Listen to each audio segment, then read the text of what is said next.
out this year. He is a superstar on social media. At Jim Gaffigan is his Twitter handle. He has over 2 million followers.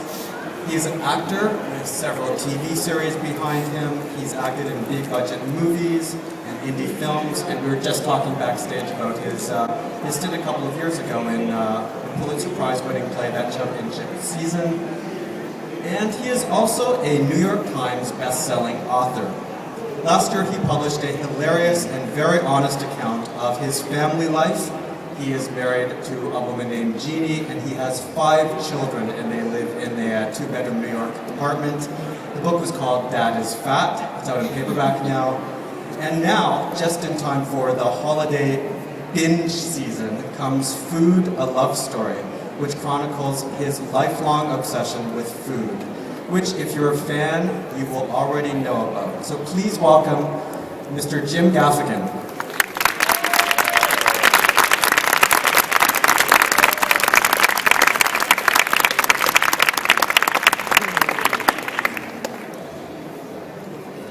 Thank you, everyone. Thank you.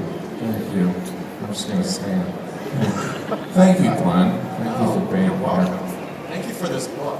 Thank you. Well, you have to pay for it later on. It made me very, very hungry reading it. Well, tell me, since you came to Toronto, what have you eaten? Can you give me a rundown? Well, that's, let's see, last night I had some rigatoni that I documented on Twitter. I live tweeted my room service. So Vlad yes. was your waiter. Vlad was my room service waiter, and he's now trending on Twitter.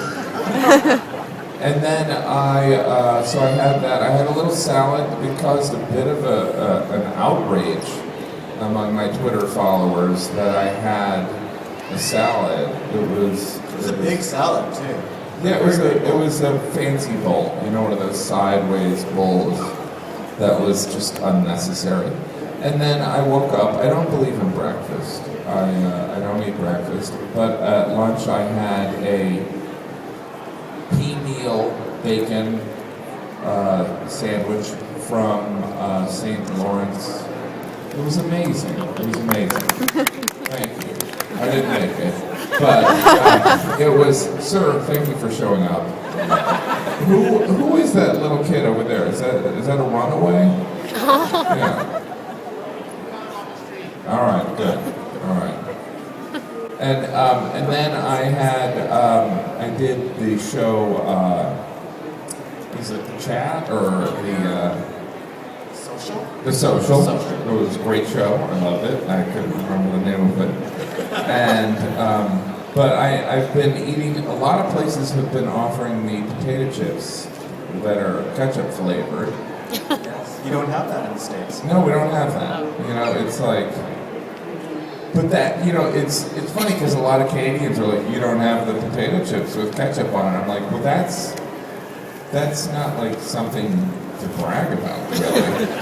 I mean, Canada is a great country, but that's not like the thing that, you know, I think the healthcare is probably more of a selling point. But, and then people have given me, the Malamar bar thing? What is that? It's not a Malamar bar. Can someone just read my mind? Does anyone can follow? What's that? Yeah, I don't know what that means, but I know some of that. And then I also had some, is it buttercups? I don't know. My brain's not working. It's what? Butter tarts. You don't have butter tarts. We don't, I don't know what that is. Pastry, right? But it was like butter tart, and I did some show that, and they gave me like, those are very heavy, they're just like liquefied sugar in the middle. And then I've had like 10 gallons of coffee, and I'll probably be dead in an hour. Is there anything that you look forward to particularly when you come to Canada? Because you perform your stand-up here. Yes. And I noticed there is a reference in the book to Tim Hortons, there's a reference to poutine, so yeah, you have it back. I always feel when I'm in Eastern Canada that I have to get the poutine, but now it's everywhere. like I was in Vancouver and people were like, you gotta get the poutine. And so, but the poutine, honestly, it feels irresponsible. it's like someone has said, set a life goal of how can we make French fries more unhealthy. And so, there's something about eating poutine where one time I had it in Ottawa. I had it at the Poutine Festival. It was in April, their second of that year. And I was eating it, and I actually heard my heart say, are you mad at me? And it was a very strange thing. But poutine, you know, as an American that eats unhealthy, I just look at poutine and go, all right, this is just irresponsible. The book's title is called Food, A Love Story.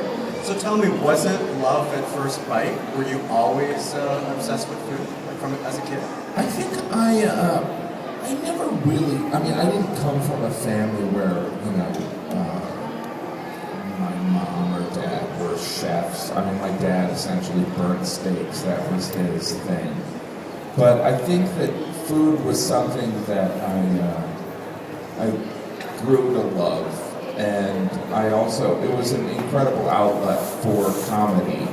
It was a right topic where I could take a strong opinion on it, and I wouldn't hurt anyone's feelings, or there wouldn't be anything divisive going on in the audience if I talked or had a strong opinion on seafood or something like that. So. Speaking of seafood, Yes. you don't love everything in the book. No. You call shellfish sea bugs? Yes, they are bugs. They are bugs from the ocean where we're eating them. And I'm not saying that in the 1700s we should have. I mean, oysters. Do you eat oysters? Do you like oysters? I know, and I won't after reading it. Yeah, and they're snots from Iraq, right? I mean, any 8-year-old could tell you that's disgusting.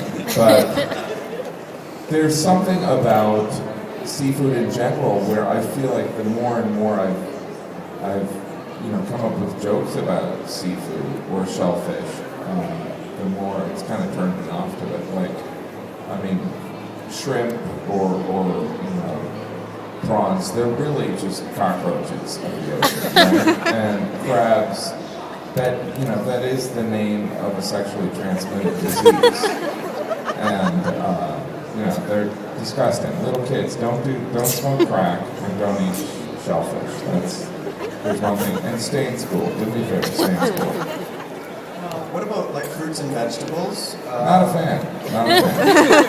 I think that's just, I think people think they like fruit because of, as it's compared to vegetables, right? It's kind of like, like living in a tent versus sleeping outside. It's like a tent appears pretty attractive versus just sleeping on a park bench.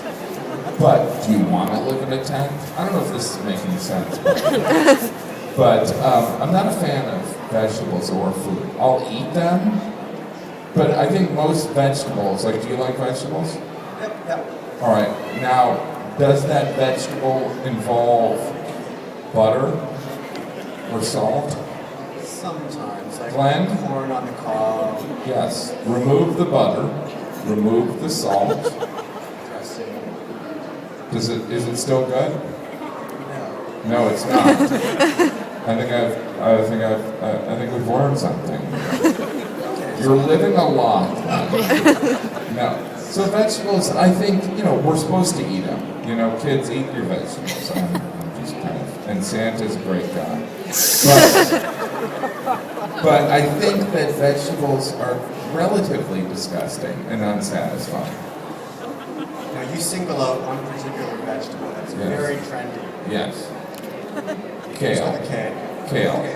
Kale is, I don't want to start, any rumors here, but if there was a Satan and he was going to trick us into eating some vegetable, it would be kale. Like, there's nothing redeeming about kale where people are like, you know what, actually kale, look, I like coffee. I don't know how old you are. How old are you, son? 9. Do you drink coffee? Why? Because it tastes disgusting, right? You learn to like things. So even people that like kale, who I refer to as liars, they have grown to enjoy the taste of it. Beer, which I hope you never drink, is delicious. But when I was 9 and drinking beer, it was not good tasting. You can get used to anything, but kale tastes like bug spray. And I think that people are like, well, it's good for you. It's like they could find out kale cures cancer, and I would still do the chemo, all right? And I'm just trying to bring people together. It's always funny to joke around about cancer, because it's never affected anyone. But anyway. In the book, you don't call yourself a foodie, you call yourself an edie. Yes. Can you explain what's the difference? Well, first of all, I am an Edie, and that's, you can call me an Edie, you can call me a glutton. Well, I think a foodie, as we all know, and I don't have anything against foodies, I admire their culinary escapades.